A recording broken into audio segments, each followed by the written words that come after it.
청송사과유통공사가 사실상 경영 기능을 잃었습니다. 더 추락하기 전에 조직을 개편해야 한다는 지적입니다.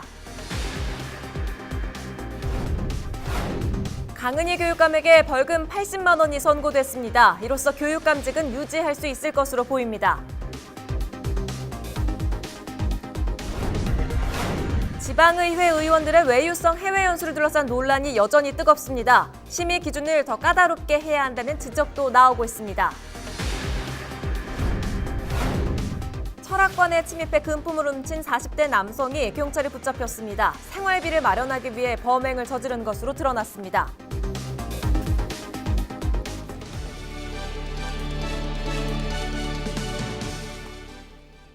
여러분 안녕하십니까? 헬로티비 대구 경북 뉴스입니다. 청송사과유통공사의 부실 경영과 누적 적자로 농가 신뢰를 잃어 존폐 위기에 처해 있다는 보도 전해드렸는데요. 공사 사장과 이사진이 전원 사표를 내면서 더욱 논란이 일고 있습니다. 청송군은 경영 개선과 해결책을 마련하고 떠나라며 사직을 유보했습니다. 홍정표 기자가 전해드립니다. 결국 청송사과유통공사 사장은 사직서가 수리도 안 됐지만 지난 9일 청송을 떠났습니다. 2011년 설립 이후 사실상 존폐 위기에 처했습니다. 지난해 적자는 6억 3천만 원, 올해 10억 내외의 손실이 예상되지만 이제 6명의 직원만 남아있는 폐업 일보 직전입니다. 사과유통공사 경영진은 저조한 경영 실적을 회복하지 못하고 1년 반 만에 회사를 떠났습니다. 국민의 사과 유통의 현실적인 역할을 군에서 이제는 대안과 계획이 나와야 된다고 판단을 했기 때문에 제가 사직을 한 거고요. 청송사과유통공사의 81%의 지분을 갖고 있는 청송군은 비상입니다. 수차례 사직을 만류했고 회상 방안과 공사 자산의 확인과 관리를 요구했지만 허사가 됐습니다. 공사를 좀 혁신 개혁해서 계속 공사 체제를 유지하고 가느냐, 공기업 체계의 어떤 여러 가지 모순점, 한계점을 직시하고 다른 방식으로 운영 체계를 변경해 보느냐, 좀 깊이 고민이 필요한 시점인 것 같습니다. 적자 경영에 책임을 져야 할 이들이 문제를 회피하면서 그 피해가 청송 지역과 농가로 돌아가고 있습니다. 청송군이 신뢰 회복과 함께 시급히 대책을 마련해야 한다는 목소리가 높아지고 있습니다. 헬로티비 뉴스 홍정표입니다. 지방교육자치법 위반 혐의로 기소된 강은희 교육감에게 재판부가 항소심에서 벌금 80만 원을 선고했습니다. 검찰이 상고하지 않을 가능성이 높아 교육감직은 유지할 수 있을 것으로 보입니다. 권수경 기자가 보도합니다. 항소심에서 재판부는 벌금 200만 원을 선고한 원심을 깨고 80만 원을 선고했습니다. 재판부는 사실 오인과 법리 오해가 있다는 교육감 측의 의견은 받아들이지 않았습니다. 피고인이 지방교육자치법의 입법 취지를 훼손하고 당원 경력을 이용해 선거에 유리하게 활용할 목적이 있다고 봤습니다. 하지만 양형 정도에 대해선 1심과 다른 판단을 내렸습니다. 당원 경력 표시가 금지한 행위란 걸 알면서도 감행했다고 보기는 어렵고 언론 등을 통해 경력이 보도돼 상당수가 알고 있었다는 점을 고려했을 때 1심형이 너무 무겁다고 양형 이유를 설명했습니다. 강은희 교육감은 가슴을 쓸어내렸습니다. 오늘 재판부의 결정을 겸허히 받아들이고 앞으로 일정에 대해서는 변호인과 상의를 하겠습니다. 앞으로 저에게 대구 교육을 위해서 헌신할 수 있는 기회를 주셔서 대단히 감사하게 생각합니다. 현장에 있는 강 교육감 지지자들은 판결 직후 함성을 지르고 손뼉을 쳤습니다. 시민단체 반응은 엇갈리고 있습니다. 대구교육지키기 시민연합은 논평을 내고 대구교육의 안정성 회복과 중단 없는 각종 교육정책의 실현으로 크게 환영한다고 밝혔습니다. 반면 대구참여연대는 시민들의 상식으론 납득할 수 없는 판결이라며 선거법을 무력화시키고 교육자치 역사에 오점을 남기는 판결이라고 비난했습니다. 헬로티비 뉴스 권수경입니다. 가이드 폭행 등으로 큰 무리를 일으킨 예천군의회 사태 충격이 여전히 가시지 않고 있는데요. 지방의회 의원들의 해외 연수 심의 기준은 개선되지 않고 있습니다. 이달에도 대구 지역 일부 구의원들은 스위스와 독일로 출장을 떠났는데요. 시민들의 시선은 따갑기만 합니다. 김선경 기자입니다.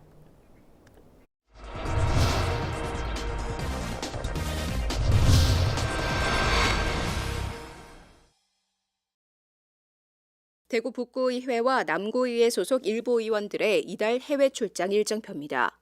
스위스와 독일의 유명 폭포와 성 등을 둘러보는 계획이 빼곡히 잡혔습니다.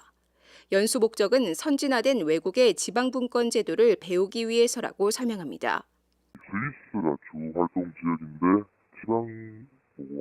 지방자치대회가 포함. 현장 가서 사람들 만나고 하는 회의 같은 거 참관하고 1인당 지원 금액은 평균 280여만 원, 1,700만 원이 넘는 세금이 들어갑니다. 항공료와 식비, 숙박비 등이 포함됐습니다.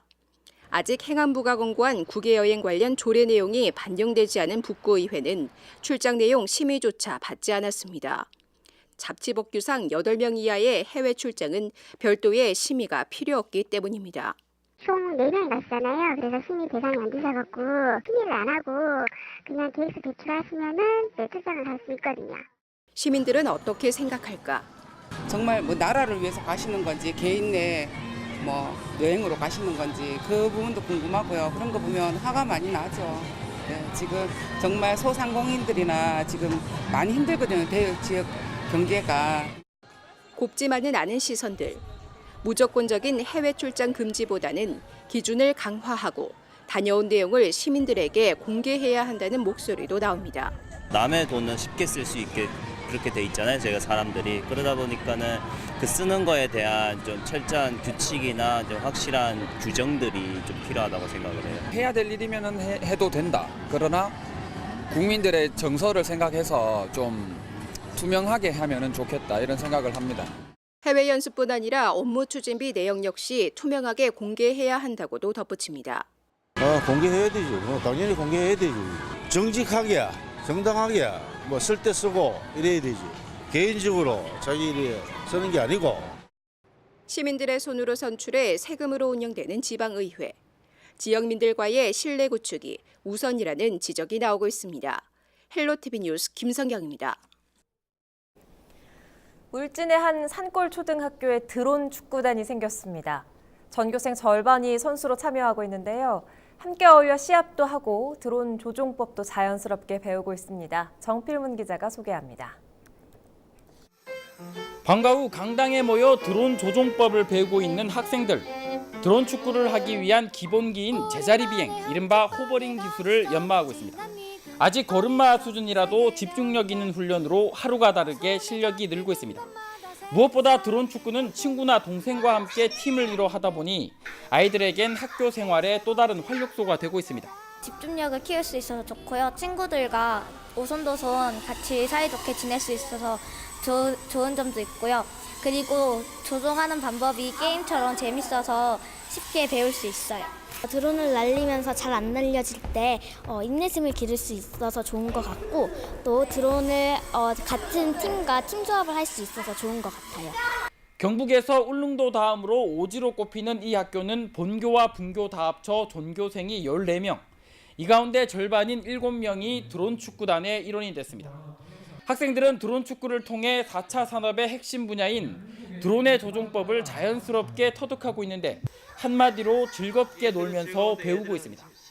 학교는 드론 장비를 구입하고 경기장을 꾸미는 등 지원을 아끼지 않고 있고 선수단은 실력을 갈고 닦아 어엿한 학교 대표로 전국대회 입상을 노리고 있습니다. 드론 동아리를 창설하여 제4차 산업혁명의 중심인 드론 조종법을 자연스럽게 익히게 하도록 지도하고 있고 올해 가을 전국대회 입상을 목표로 오늘도 열심히 훈련을 하고 있습니다. 도시와는 멀리 떨어진 산골 마을의 아이들이 날리는 드론이 앞으로의 꿈과 상상력을 펼쳐 보이는 하나의 날개가 되고 있습니다. 삼성 플레이 드론 축구단 화이팅!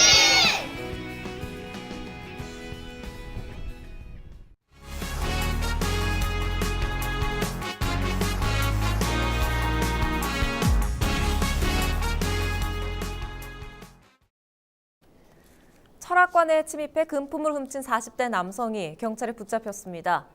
대구 수성경찰서는 지난 1월 23일 수성구의 한 철학관에 자물쇠를 부수고 들어가 금반지 등 40만 원가량의 금품을 훔쳐 달아난 혐의로 48살 A씨를 구속했습니다.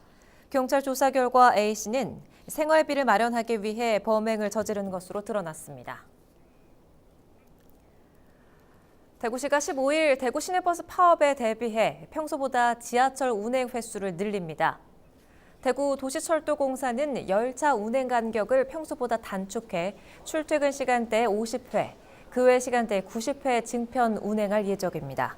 또 직원과 사회복무 요원 등을 역마다 배치해 시민 불편을 줄일 계획입니다.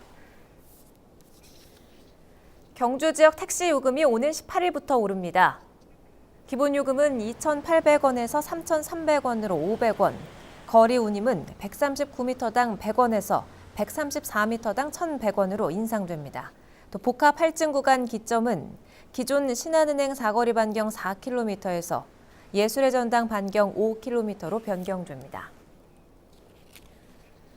대한축구협회가 축구종합센터 후보지 선정 발표를 미뤘습니다. 축구협회는 당초 13일 오후 축구종합센터 부지선정위원회를 열고 현장 실사를 벌인 8개 지자체 가운데 우선 협상에 나설 3개 지역을 선정하기로 했으나 추가 검토가 필요하다며 일정을 연기했습니다. 한편 후보지 8곳 중 경북은 경주시와 상주시, 예천군 3곳이 포함돼 있습니다. 임종식 교육감이 제38회 스승의 날을 맞아 호명초 학생들과 함께하는 참여 수업을 가졌습니다. 교육감과 호명초 5학년 학생들 22명은 13일 야구를 변형시킨 스포츠인 티볼 수업을 함께 했습니다. 임 교육감은 선생님과 아이들이 소통하고 공감할 수 있는 자리여서 큰 의미가 있었다며 앞으로도 학교 업무 정상화와 학생 인권, 교권 보호를 위해 힘쓰겠다고 전했습니다. 안동 하회마을의 전통 섭다리가 50년 만에 재현돼 일반에 개방됩니다. 섭다리는 통나무와 솔가지, 흙, 모래 등의 자연 재료를 활용해 짓는 전통 방식의 다리로 안동시는 지난 11일 하회마을에서 전통 섭다리 개통식을 개최했습니다. 섭다리는 오는 26일까지 임시 운영되며 안동시는 작은 음악 콘서트, 버스킹 등 다양한 관광 마케팅으로 섭다리를 활용할 계획입니다. 경주 월정교 입장 시간이 13일부터 변경됐습니다. 경주시는 화재 예방 등 문화재 효율적 관리를 위해 24시간 개방하던 월정교를 오전 9시부터 오후 10시까지로 변경해 개방합니다. 또 그동안 공사로 관람이 제한됐던 홍보관도 오전 10시부터 오후 8시까지 둘러볼 수 있습니다. 팔공산 구름다리 설치를 주제로 한 대구시민 원탁회의가 16일 엑스코에서 열립니다. 대구시는 관광 활성화를 위해 팔공산의 국내 최장 길이의 구름다리 건설을 추진하고 있는데 시민단체 등은 환경 훼손을 이유로 이에 맞서고 있어 개발에 대한 의견이 엇갈리고 있는 상황입니다. 이번 시민 원탁회의에서는 전문가와 환경단체, 시민 등 500여 명이 참석해 팔공산 구름다리 설치 사업에 대한 전반적인 설명을 듣고 찬반 토론을 펼칠 예정입니다. 대구시 동구 주요 지역에서 무료 와이파이를 사용할 수 있게 됩니다. 동구는 터미널 먹거리촌 일대와 동대구역 광장, 동촌 유원지, 혁신도시 중앙공원 4곳에 대구 최초로 자가 통신망을 활용해 공공 와이파이를 설치했습니다. 주민 누구나 이 지역에서 동구청 공공 와이파이를 선택하면 무선 인터넷 서비스를 무료로 이용할 수 있습니다. 동구청은 이번 사업으로 주민들의 통신비 부담을 줄이고 관광객들의 편의성도 높일 수 있을 것으로 기대하고 있습니다. 국내 최대 규모의 펫쇼가 대구 엑스코에서 17일부터 사흘간 열립니다. 사료와 의류, 하우스 등 생활 소비재에서부터 강아지 호텔, 반려동물 보험 상품까지 국내외 150여 개 업체에서 240개 부스를 꾸려 전시합니다. 무엇보다 캣타워, 피부관리 등 온라인으로 선뜻 구매하기 어려웠던 고가의 제품들을 현장에서 직접 비교하고 구매할 수 있습니다. 이와 함께 국제도구쇼와 애견 미용사 자격검정 콘테스트 등 다양한 볼거리도 펼쳐집니다. 방문 시 반려동물의 안전과 관람객들의 쾌적한 관람을 고려해 목줄을 착용하거나 이동장에 넣어 방문해야 합니다. 청소년들을 위한 배움터 대구 청소년 문화의 집 꼼지락 발전소가 10일 문을 열었습니다. 대구 서구에 들어선 이 꼼지락 발전소는 지하 1층, 지상 5층 규모로 책 놀이터와 동아리실, 작은 극장, 댄스 연습실 등 청소년들의 여가 활동과 다양한 체험을 위한 공간으로 꾸며져 있습니다. 꼼지락 발전소는 앞으로 청소년들의 눈높이에 맞는 다양한 프로그램을 기획해 운영할 예정입니다. 다문화 학생들을 위한 한국어 교육센터가 도내 처음으로 경주에 들어섭니다. 한국어 교육센터는 외국인 가정이나 중도 입국한 학생들에게 전문적으로 한국어를 가르치는 시설로 경주 성건동 흑무초등학교 일부 부지에 내년 6월쯤 문을 열 예정입니다.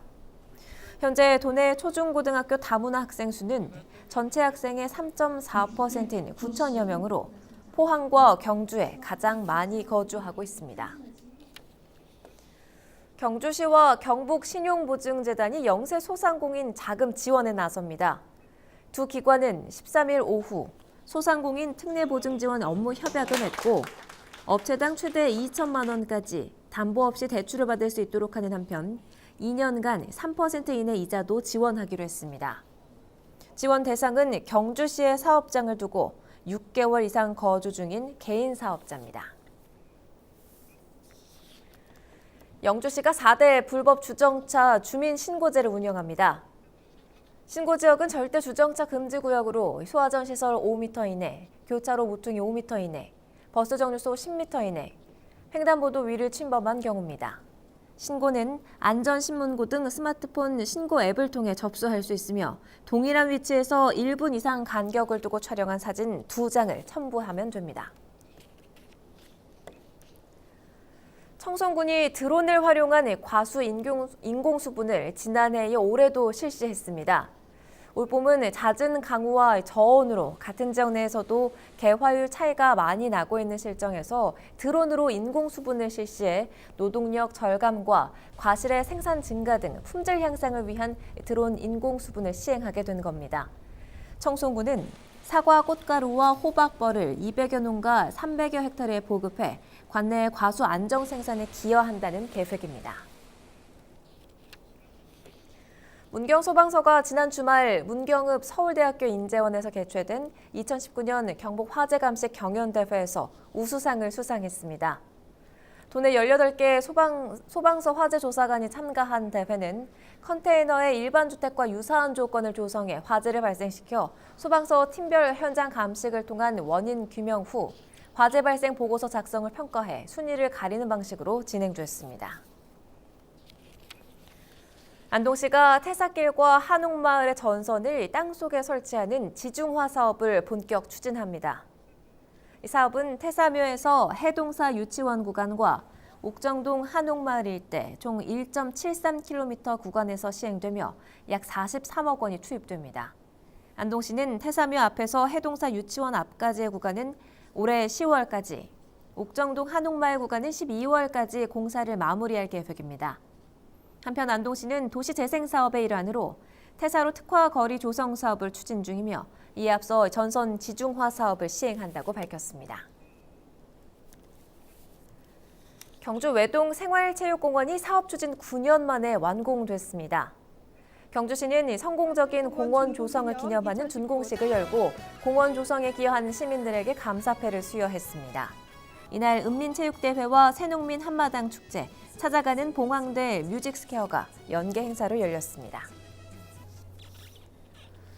영주시가 소득 수준과 관계없이 초등학생이면 누구나 이용할 수 있는 다함께 돌봄센터를 운영합니다. 영주시는 국립산림과학원 산림약용자원연구소와 업무 협약을 맺고 영주 가흥신도시에 있는 한그린 목조관 1층을 아이들을 위한 돌봄센터로 만들었습니다. 현재 돌봄센터는 이용 아동을 모집하고 있으며 센터는 오후 1시부터 7시까지 어린이들의 일정에 맞게 자유롭게 이용할 수 있습니다. 조선시대 특별 과거 시험인 도산별과 재연 행사가 도산서원 앞마당에서 열렸습니다. 이번 행사에는 전국의 한시인 20여 명이 참가했으며 도포와 유건 차림의 참가자들이 약 2시간 동안 시험을 치렀습니다. 또한 26회를 맞는 올해는 초등학교 학생 가족 단위 체험 행사와 한자 골든벨 등 다채로운 행사도 마련됐습니다. 안동시는 조선시대를 통틀어 유일하게 지방에서 본 대과시험의 역사적 의의를 재조명하고 문화 콘텐츠로 발전시켜 나가겠다고 밝혔습니다. 영양군 장계향 문화체험교육원의 음식디미방과 장계향 예절 아카데미 프로그램이 한국관광공사에서 선정하는 봄여행 주간 전통문화 체험 관광 이벤트 대상주로 인기를 모았습니다. 이벤트는 봄 여행 주간인 4월 27일부터 5월 12일까지 전통 프로그램에 참여하는 모습이나 현장을 관람하는 모습을 담은 사진 또는 영상을 온라인 이벤트 페이지에 해시태그와 함께 응모하는 방식으로 진행됐습니다. 박영탁 문화시설 사업소장은 앞으로도 대여용 한복을 비치하고 한복을 입고 인생샷을 찍을 수 있는 장소를 많이 발굴해 전통적인 전통문화체험 관광지로 만들겠다고 전했습니다.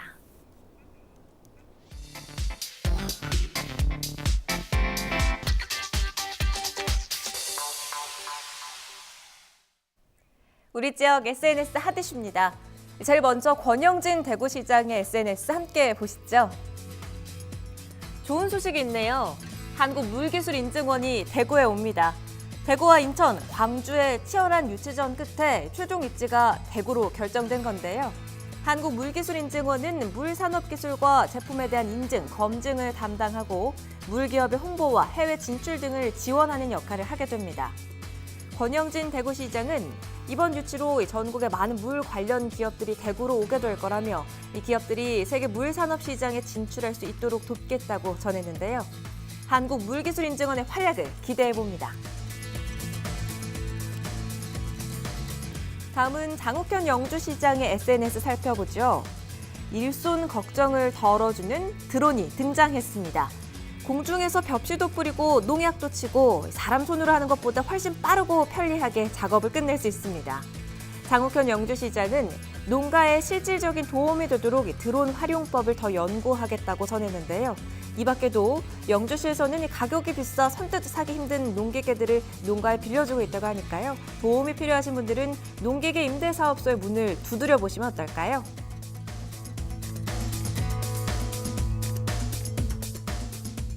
최기문 영천시장의 SNS입니다. 인구는 지역 발전의 원동력. 영천시가 인구 늘리기에 팔을 걷어붙였습니다. 인구 정책 홍보대사를 위촉해 임신과 출산, 보육, 귀농 등 각종 시책을 적극 홍보해 나갈 계획인데요. 최기문 영천시장은 인구 10만 붕괴를 막고 11만 명을 달성하는 것이 목표라며 이를 위해 출산 장려금을 대폭 올리고 초중고 전면 무상급식 등 다양한 정책을 만들어 나가겠다고 밝혔습니다. 마지막으로 김대권 대구 수성구청장의 SNS입니다. 대구 수성구 리틀 축구단이 출범했습니다. 대구 지역에서는 최초인데요.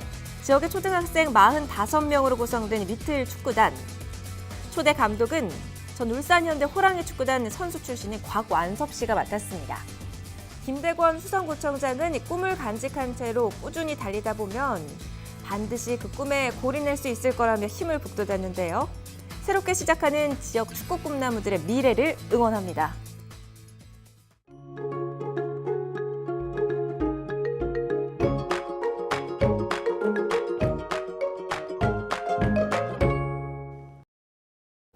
하늘이 흐린 편이어서 주말처럼 뜨겁다는 느낌은 없는데요. 기온은 초여름 날씨를 보이고 있습니다. 요즘 예년보다 더운 날씨가 이어지고 있으니까요. 건강관리를 잘 해주셔야겠습니다. 자세한 날씨 알려드립니다.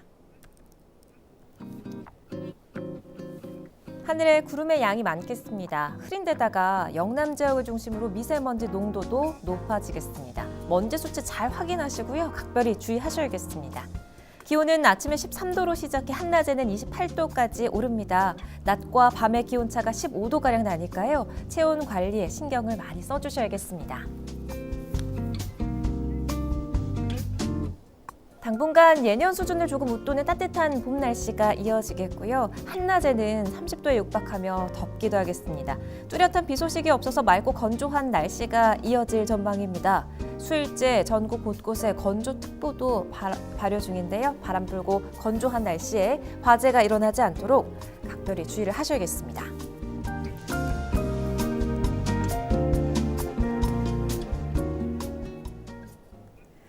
헬로티비 대구 경북 뉴스를 모두 마칩니다. 저희는 언제나 여러분 곁에 있겠습니다. 지금까지 시청해주신 여러분 고맙습니다.